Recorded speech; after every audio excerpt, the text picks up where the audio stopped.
Li Tirkiye'ye piştî hewla kutadaya 15 Tirmehê qeyrana di navbera partiyên siyasî da jî ciyê xwe ji tekiliyên nermtir ra hêla. Her çar partiyon ku di parlamentoya Tirkiye'de tên nimandin bi belavokekî hevpar hewla kutadeye şermezar kiribûn. Piştî vê yekê jî lîderên partiyan şêwezên xwe li hember hev nermtir kirin. AK Parti dibêje ew rewşa hêyî dê bibe taybetmendiyekê mayînde. Türk milletinin ihtiyaç duyduğu birlik, beraberlik Pêdiviya gelê Tirk bi vê rewşa yekîtî û hevgirtinê hebû. Wê ev rewşa berdewam bike. Li qesrê civîna serokên her sê partiyan a digel serokkomar jî nîşaneya vê yekê ye.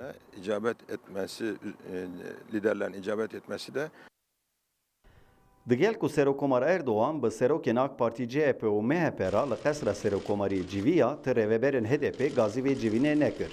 HDP vê nermbûna tekiliyan erenî dinirxine. Lê HDP elwesta serokkomar a tirxandina HDP rexne dike.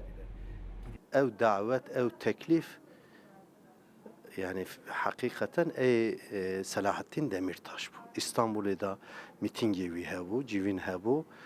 Davet çêkir got bira Serokkomar, Reîsî Cumhur û ev hizbek partiyê meclisê danin. Bila ev serokî wan ji wan re civîn bike.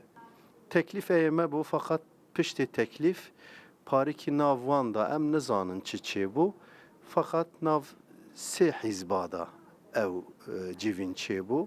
Eviye cemme de tiştekî noxsan bû. Serokvezîr Binalî Yıldırım ji ber li dijî derketina hewla kutadayê digel partiyên din spasiyên xwe pêşkêşî HDP jî kiribûn. Hemahengiya di navbera partiyên siyasiyan da ji aliyê raya giştî ve jî bi erenî tê nirxandin. Lêbelê beşdarnekirina HDP ya di vê hemahengiyê da ji aliyê gelek kesan ve bi awayekî neyînî tê dîtin.